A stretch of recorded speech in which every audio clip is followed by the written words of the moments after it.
Good morning children. आज हम कक्षा 6 विषय विज्ञान पाठ 3 तंतु से वस्त्र तक पढ़ेंगे। पहेली और बूझो, जो विद्यार्थियों के नाम है, ने अपने स्कूल में आयोजित की गई विज्ञान प्रश्नोत्तरी प्रतियोगिता में प्रथम पुरस्कार जीता। वे दोनों अत्यधिक उत्तेजित थे और उन्होंने प्राप्त हुई पुरस्कार राशि से अपने माता पिता के लिए वस्त्र खरीदने का निश्चय किया। वे कपड़े की दुकान पर वस्त्र सामग्री की विस्तृत विविधता देखकर उलझन में फंस गए। दुकानदार ने उन्हें यह समझाया कि कुछ कपड़े अथवा वस्त्र सूती है तो कुछ संश्लेष यानी कि कृत्रिम है। उसके पास ऊनी मफलर तथा शॉल भी थे। दुकान में बहुत सी रेशमी साड़ियां भी थी। पहेली तथा बूझो अत्यधिक उत्तेजित दिखाई दे रहे थे। उन्होंने इन विभिन्न कपड़ों को स्पर्श किया और उनके बारे में जानकारी प्राप्त की। अंत में उन्होंने एक ऊनी मफलर तथा एक सूती साड़ी खरीदी। कपड़े की दुकान का भ्रमण करने के पश्चात पहेली और बूझो ने अपने आसपास में विभिन्न प्रकार के वस्त्रों को ध्यान से देखना आरंभ कर दिया। उन्होंने यह देखा कि बेडशीट, बिस्तर पर बिछाने की चादर, कंबल, पर्दे, मेजपोश, तौलिए और जाड़न आदि ये सभी भिन्न भिन्न प्रकार के कपड़ों से बने हैं। यहाँ तक कि उनके अपने बस्ते तथा बोरे भी किसी प्रकार के वस्त्र से बने हैं। उन्होंने इन सभी वस्त्रों की पहचान सूती, ऊनी, रेशमी अथवा संश्लिष्ट यानी कि कृत्रिम के रूप में की। क्या आप भी इन वस्त्रों से कुछ पहचान कर सकते हैं? आइए आगे देखते हैं।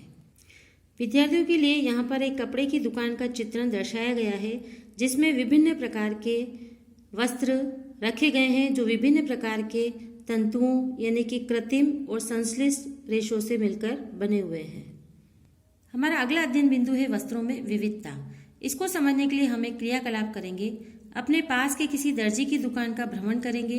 सिलाई के बाद बचे कपड़े की कतरन एकत्र करेंगे। कपड़े की प्रत्येक कतरन को स्पर्श करके उसके स्पर्श का अनुभव करेंगे। दर्जी की सहायता से उससे पूछकर कुछ कपड़ों पर सूती, रेशमी, ऊनी, संश्लिष्ट के लेबल लगाने का प्रयास करेंगे। यहाँ पर चित्रण में कपड़े की कतरन का एक विवर्धित दृश्य है, जिसमें दिखाया गया है कि किस प्रकार दो तंतुओं से मिलकर वस्त्र निर्मित हुआ है। क्या आप यह जानना चाहते हैं कि ये विभिन्न कपड़े किस प्रकार बनते हैं?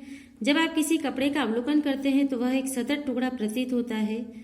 अभी जो चित्रण प्रदर्शित किया गया था उसे ध्यान से देखने पर पता लगता है कि किस प्रकार दो या दो से अधिक धागे मिलकर वस्त्र निर्मित करते हैं। वस्त्र निर्माण में तंतुओं के कई प्रकार जुड़कर वस्त्र निर्मित करते हैं। इसको समझने के लिए हम एक क्रियाकलाप करेंगे। सूती कपड़े का वही टुकड़ा चुनेंगे जिस पर आपने क्रियाकलाप 1 में लेबल लगाया था।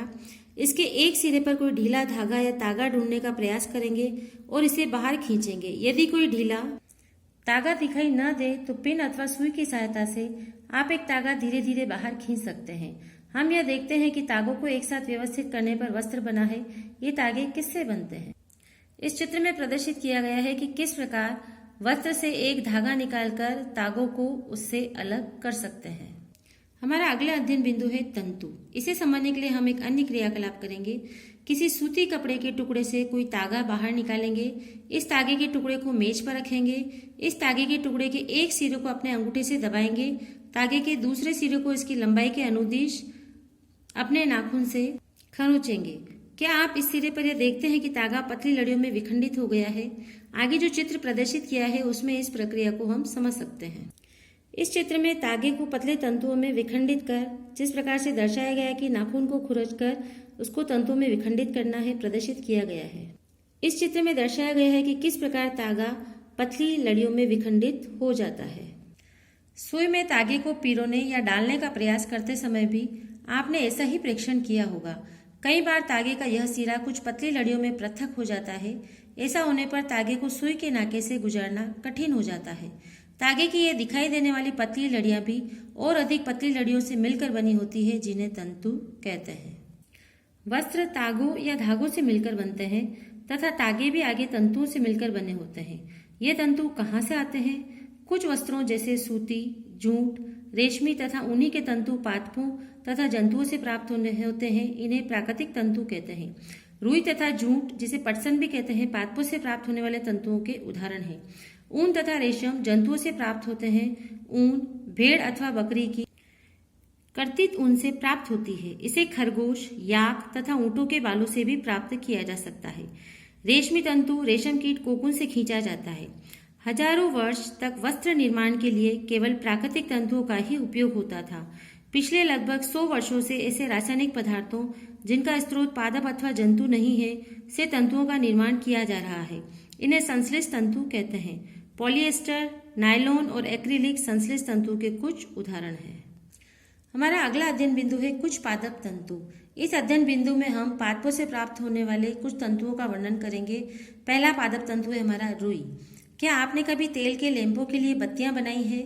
इन बत्तियों को बनाने के लिए आप क्या उपयोग में लाते हैं? इस रुई का उपयोग गद्दों, रजाइयों अथवा तकियों में भी किया जाता है। कुछ रुई लीजिए, इसे खींचकर पृथक कीजिए और इसके किनारों को ध्यान से देखिए। आपने क्या प्रेक्षण लिया? ये छोटी पतली लड़ियां जिन्हें आप देख रहे हैं कपास तंतुओं से बनी है। रुई कहाँ से आती है?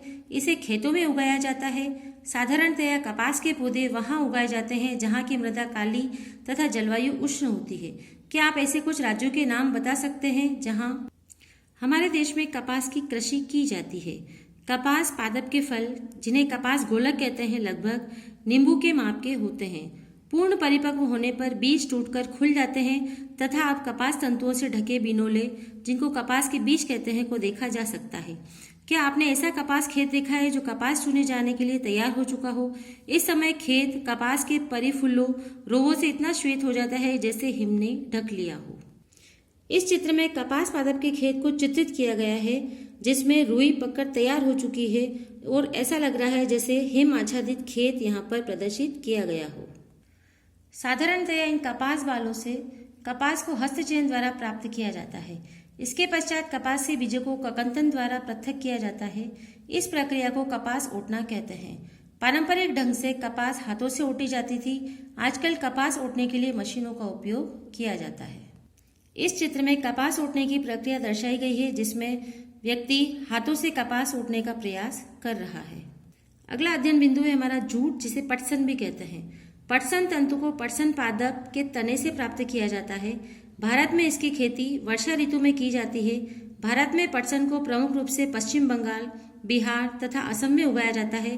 सामान्यतया पटसन पादप फसल को पुष्पन अवस्था में ही काटते हैं।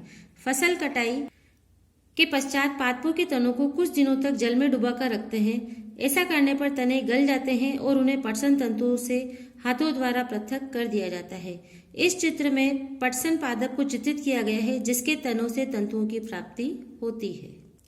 वस्त्र बनाने से पहले इन सभी तंतुओं को तागों में परिवर्तित कर लिया जाता है। ऐसा कैसे किया जाता है, आइए इसका अध्ययन करें।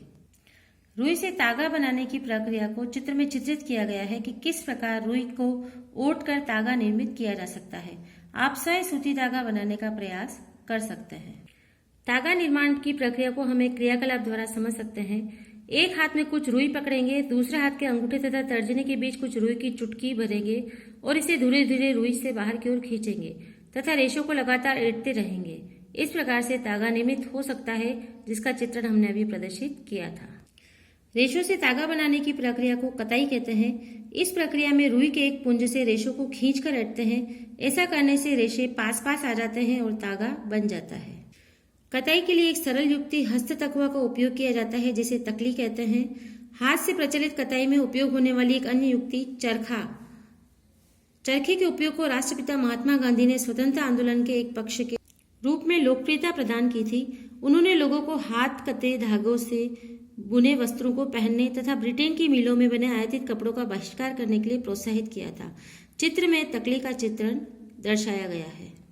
इस चित्र में चरखे का चित्रण दर्शाया गया है कि किस प्रकार महिला चरखे का उपयोग करके तंतु निर्माण करने का प्रयास कर रही है। बृहद पैमाने पर तागों की कताई का कार्य कताई मशीनों की सहायता से किया जाता है। कताई के पश्चात तागों का उपयोग वस्त्र बनाने में किया जाता है। हमारा अगला अध्ययन बिंदु है तागे से वस्त्र निर्माण की विधियां। तागे से वस्त्र बनाने की कई विधियां हैं। इनमें दो प्रमुख विधियां हैं, बुनाई तथा बंधाई। आइए हम बुनाई किस प्रकार की जाती है उसका वर्णन करें। क्रियाकलाप 2 में आपने यह देखा होगा कि वस्त्र तागों के दो सेटों, जिन्हें एक साथ व्यवस्थित किया जाता है, से मिलकर बनते हैं।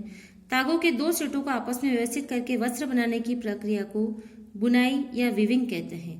आइए कागज की कुछ पट्टियों को बुनने का प्रयास करते हैं। इसको हम एक अन्य क्रियाकलाप के द्वारा समझने की कोशिश करेंगे।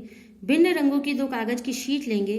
दोनों में से 30 सेंटीमीटर लंबाई तथा 30 सेंटीमीटर चौड़ाई की वर्गाकार शीट काटेंगे।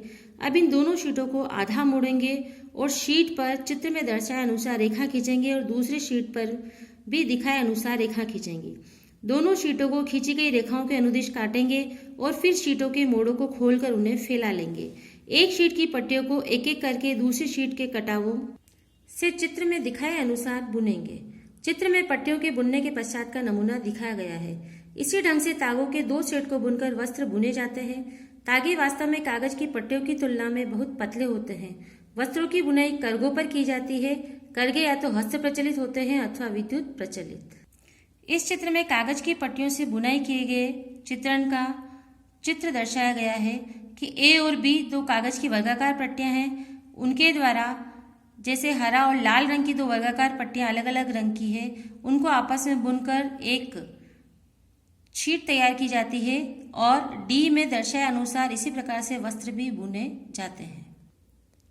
इस चित्र में महिला हथकरघे का उपयोग कर वस्त्र बुनने का प्रयास कर रही है। हमारा अगला अध्ययन बिंदु है एक विशेष प्रकार की बुनाई। क्या कभी आपने यह ध्यान से देखा है कि स्वेटर किस प्रकार बुने जाते हैं? इनकी बुनाई निटिंग में किसी एकल तागे का उपयोग वस्त्र के एक टुकड़े को बनाने में किया जाता है। क्या आपने कभी किसी फटे हुए मोजे के किसी तागे को खींचकर देखा है? जब आप ऐसा करते हैं तब क्या होता है? एकल धागा लगातार खींचता चला जाता है तथा वस्त्र उधड़ता जाता है। मोजे और बहुत सी अन्य पहनने की वस्तुएं ऐसी बुनाई द्वारा बने वस्त्रों से बनाई जाती है। इस प्रकार की बुनाई हाथों से तथा मशीनों द्वारा भी की जाती है। दोनों प्रकार की बुनाई का उपयोग विविध प्रकार के वस्त्रों के निर्माण में किया जाता है। इन वस्त्रों का उपयोग पहनने की विविध वस्तुओं को बनाने में होता है। इस चित्र में स्वेटर की बुनाई को सिलाई द्वारा यानी कि हाथों से निर्मित करने की प्रक्रिया को दर्शाया गया है।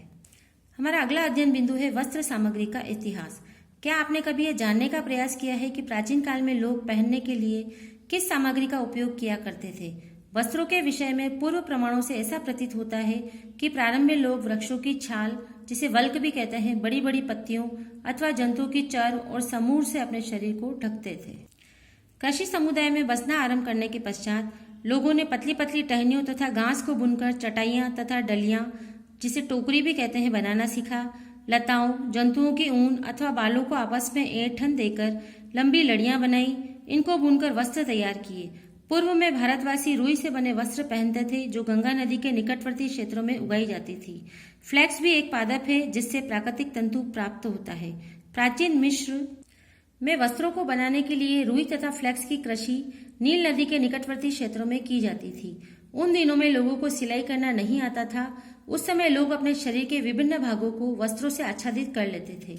वे शरीर को आच्छादित करने के लिए कई विभिन्न ढंगों का उपयोग करते थे। सिलाई की सुई के आविष्कार के साथ लोगों ने वस्त्रों की सिलाई करके पहनने के कपड़े तैयार किए। इस आविष्कार के पश्चात सिले कपड़ों में बहुत सी विभिन्नताएं आ गई, परंतु क्या यह आश्चर्यजनक बात नहीं है कि आज भी साड़ियों, धोतियों, लुंगियों तथा पगड़ियों को बिना सिले वस्त्रों के रूप में उपयोग किया जाता है। जिस प्रकार समस्त देश में खाए जाने वाले भोजन में अत्यधिक विविधता देखने को मिलती है, ठीक उसी प्रकार वस्त्रों एवं पहनने की वस्तुओं में भी अत्यधिक विविधता पाई जाती है। इस प्रकार पाठ में हमने देखा कि किस प्रकार वस्तु तंतुओं का उपयोग करके विभिन्न प्रकार के वस्त्र निर्मित किए जाते हैं।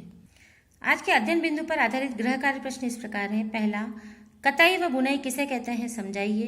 दूसरा, तागे से वस्त्र बनाने की विधि का वर्णन करिए। तीसरा, प्राकृतिक तंतु व संश्लेष तंतु में क्या अंतर है, समझाइए।